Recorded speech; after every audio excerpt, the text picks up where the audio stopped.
Hey, everybody, welcome to a very special Locked on Bama, one that we don't get to do that often, but we get to do it this time. Alabama's going to the Elite Eight after an absolute classic of a ball game against North Kakalaki. And you know what, Jimmy? They finally opened Grant's tomb, and it turns out North Carolina was in it. Feel free to laugh. Man, what a game.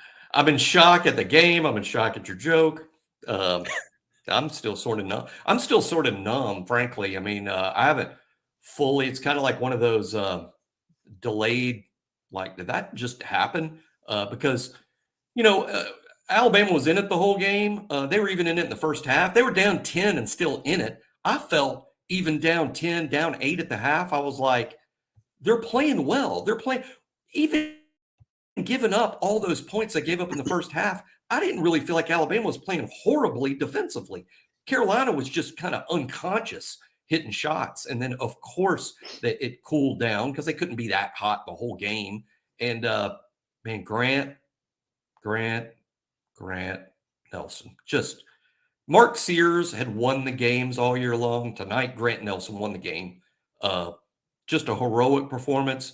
Historic. We said this morning, Luke, when we cut the show this morning, tonight was really about history, because if you win, it's history, and it's Alabama's second Elite Eight exactly 20 years ago. Took 20 years to get back, but this was the biggest win in school history, because when Alabama won to go to the Elite Eight last time, they beat Syracuse, who was not a 1 seed. They beat a 1 seed the round before that Stanford win, but I think beating a number 1 seed to get to the Elite Eight makes it the greatest win in school history. They earned it. A lot of guys played really well. A lot of guys played heroically, even if they didn't play well. I thought Pringle certainly kind of warriored up. He didn't have a great game, but he'd hurt his heel. He just kept playing. Stevenson played a terrible first half and a much better second half. But really, it was the Grant Nelson show. Man, he really came through. That's his game. You know, one final point I'll make before turning it over to you. I think one of the reasons Grant played so well is because our bigger dudes, Pringle and Stevenson, and even McGee for a few minutes, they were all had the assignment of leaning on Baycott. We didn't have to guard Baycott with Grant, because that would have worn Grant out. And that's what's kind of happened all year long, right? And Grant fouled him out. Yeah, and fouled him out. That's a great point. So I think because we guarded Baycott with other guys, it freed up Grant to do Grant things that he's not always free to do, because too many times we have him guarding a big body, and it just wears him out, as it would anybody. A couple of things. First of all, you could feel Nate Oates' frustration. I've played blackjack a little bit here recently, and I've played it most of my adult and teenage life. And I know this. I know the rules of jack. I know what you're supposed to do. I know you're supposed to hit a soft 18, looking at a 9, 10, or ace. I know you're supposed to double a soft 18, looking at a 4, 3, 4, 5, or 6. But sometimes when you do it and the math says, hey, you're going to win most of the time, you get a 4. And so you end up with a 12, and you're like, oh my God, that sucks. And they draw out to a 17 and beat you. That's what I feel like Nate Oates was like. But at the first of the game, when RJ Davis, he wasn't peeing a drop, and Baycott was getting his boards, but he wasn't like dominating the inside, I would say. We stopped who we needed to stop. It was dudes we hadn't heard of, that Nate Oates had heard of. But he was like, yeah, let them shoot. And there's going to be some people who are uneducated about basketball say, oh, there we go, playing crappy defense again. No, the plan was to let those dudes shoot.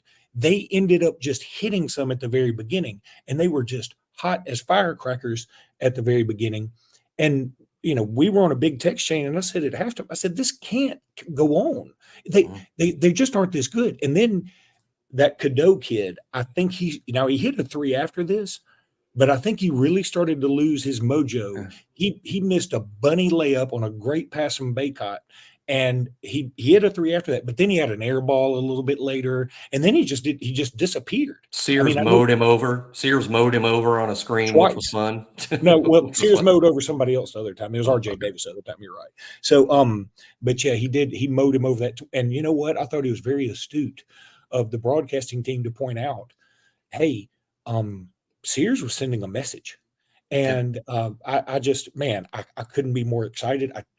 I don't think I've been this excited at 12:15 in the morning Eastern time in a long time because I'm never up this hour.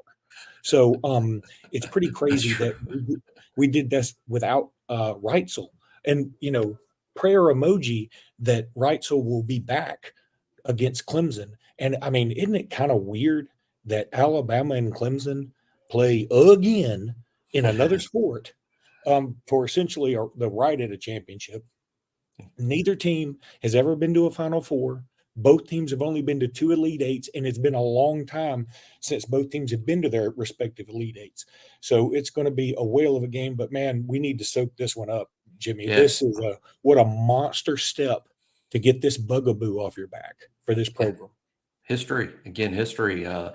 And Alabama was due. We talked about that on the show this morning. It's not that Alabama's better than North Carolina or a better team than North Carolina. It's that Alabama was sort of due to win one of these. You were 1-9, and in most of those matchups, the 10 previous Sweet 16 matchups, Alabama may not have been the better team, but a few times they were and lost anyway. And at some point, you're just due to break through.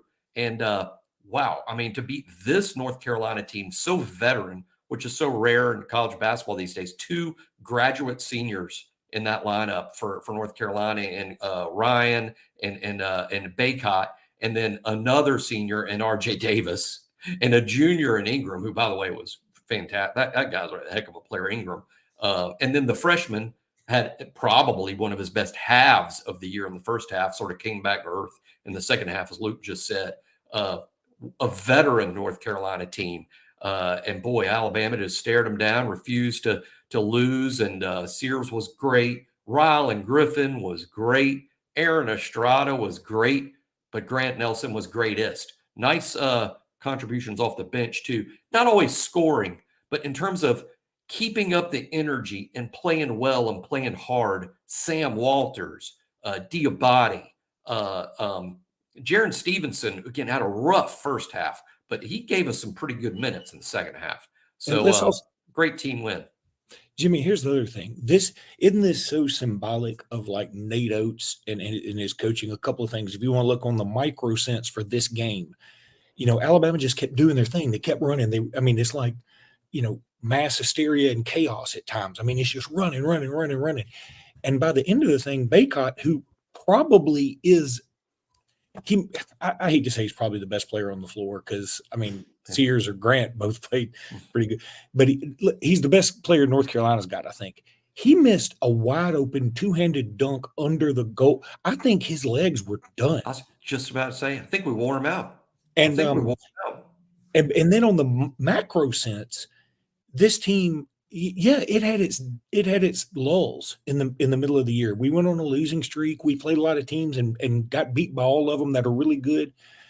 But NATO's just been like, y'all just keep going. This is going to turn in our favor. And it's just like this game. I mean, we were down. We should have been down probably 10 at the half, and we were only down 8.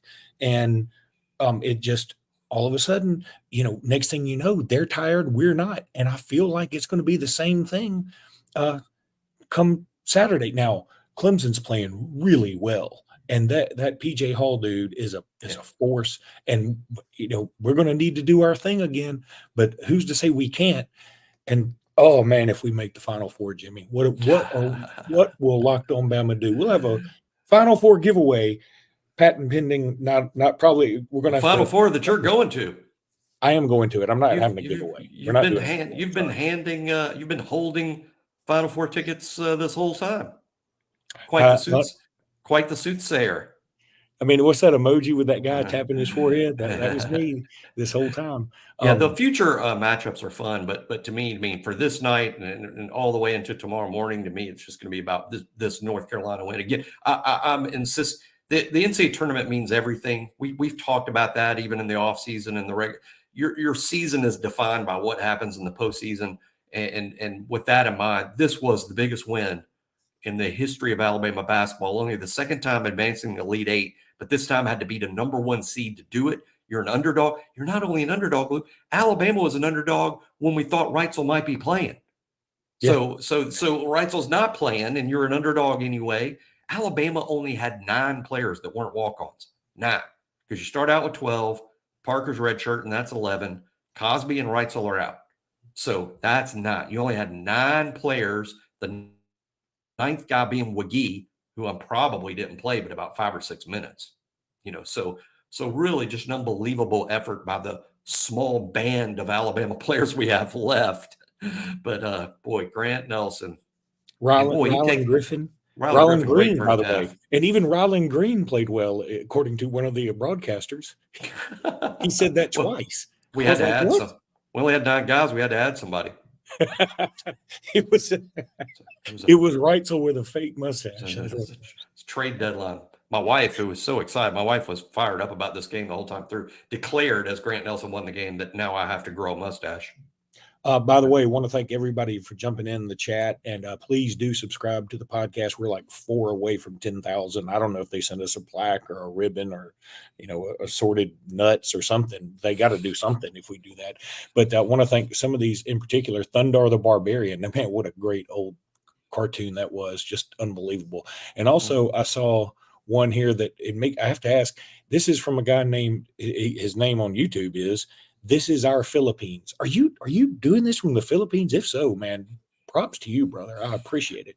I don't even know when I was about to say I don't know what time it is in the Philippines. To be honest, it's on the other side of the international date line, I think. So I don't know what day it is in the Philippines. Well, he might know something we don't. In their time zone, I think we've already beaten Clemson. So I think we should call him and ask. Don't ruin it. Don't spoil it for us. Don't tell us what happened in the Clemson game. I'll tell you, this is true, Jimmy. This is 100% true. So in the casino a little bit earlier, I was going to cash out some chips. I had not won. I had lost this particular time. And I was standing in line, and there was a guy speaking to a young guy, like he was 20-something. And he said, yeah, in fact, I think he said, I'm 20. I'm still in college. Around here, though, you can gamble at 18. And he said, they said, well, what do you do? He said, well, I'm hoping to be like a professional sports gambler. And I'm like, that doesn't sound like a good career path. He said, they said, what do you think about tonight's games? He said, I love UConn. And I think Clemson and Bama both went straight up. He said, I'm taking them on the money line. I'm like, this dude may be the Warren Buffett of sports gambling. This guy on the show. That's just that call was so good. I'm a little freaked out by it. Holy crap. That's impressive. Lance Hunter tells us it's 12:22 p.m. in the Philippines. So we haven't played Clemson yet, but we're getting closer. And we might have to go live 12 hours before the game, so I know who to bet on. Certainly explains how hungry I am. I've apparently missed 2 meals. All right. Well, breakfast and lunch on Friday, if you have to do it. Well, listen, we are definitely going to have a podcast tomorrow sometime, guys. And I mean, I was just so geeked up, I can't sleep. So I said, Jimmy, I just texted Jimmy and said, let's go live right now and just talk about this. And plus I had that Grant's Tomb joke in the barrel, and I was like, I'm going to in the chamber. And I was like, I'm going to fire that puppy. And in fact, somebody's already texted me and goes, that joke doesn't even make sense. And maybe it doesn't. I'm not a history buff. I don't even know. I don't know anything about Grant's Tomb. I know Grant's Tomb is a thing, but I don't know anything about it. And there's apparently some joke of who's in Grant's Tomb. Well, it's Grant, right? But I don't know. Tara Whittle says in the Philippines, Pringle's foot is already healed. So that's good news. That's. I mean, look, we're learning new stuff every day. Hell, I'm scared to go to bed. Houston Mallet may have some eligibility on Saturday if we keep this up. Might be able to play with him on the court. All right, guys. Congratulations to Nate Oats. Nate Oats coming through. Nate Oats delivering in year 5, delivering history. Did you hear what Rylan Griffin said, by the way? Rylan Griffin had a quote about Nate. They were talking about Oats and something about somebody brought up, not getting past the Sweet 16. He said, Nate Oats is going to win a national championship here. He said, you can go ahead and book that. And I just thought that was so confident, and I just loved it. And I the mean, players believe in him. I think they believe in the system. They believe in the system. And Nate Oats, in terms of the success, is about the system. Although I say that on a night where I believe we hit more mid-range jumpers than I can remember in the entire Oats era. Seemed like every mid-range we put up, Sears and Estrada. I know Estrada hit 2 or 3. Sears, I know, hit 1. And I'm like, boy, these mid-range jumpers are paying off. Because I'm shocked that we make them, because I assume we hardly ever practice them. here's the one thing about Estrada. He's the anti-Oats guy in a way. Like, I want him to shoot anything but a three-pointer anymore. It feels like he just doesn't hit. Now, he hit one today. He leaned into one right late at the game, and it was huge. But he had a wide open one in the left corner in the first half. And I'm talking about nobody around him. And it rattled around and then went out. And I was thinking, dang it. But boy, he was big tonight. I mean, I can't say enough good things about everybody. I mean, even like you said, Jaron Stevenson, look, he was tight as a tickle Matilda. He wanted to play well. And he just I've never heard that. You've never heard that before? What was that? You just made that up. No, I did. I didn't. It's an amazing thing to make up. I didn't just make it up. It was tight as a tickle Matilda. You never heard that before? I was looking forward to reading about the game. I was looking forward to reading about the game. And now when the show's over, I got to Google that. Matthew Jackson says, if I hear about Estrada's mid-range shots one more time, I'm moving to the Philippines. That's pretty good. Hey, yeah, I know. He'll be able to tell us what happened around here, Matthew. Hey, they're not good, but they're ours. When you get there, tell us what happens in the Western Kentucky game, August 31st. Oh, me. All right, buddy. I got to go to bed now. See you tomorrow. I'm going to have to take one of my famous sleeping pills called vodka. But anyway, all right. That's going to do it for today's pod. Thank you, guys. Please do sign up for the podcast. We'll be back tomorrow. Everybody is having a fun time. And as fan Roger says, Luke is still in the Bahamas. I'm going to get out of here eventually, hopefully tomorrow, if I didn't lose my license and passport, which I may have done. So anyway, we'll see you tomorrow. Until then, roll tide, Elite 8, roll tide. Elite 8.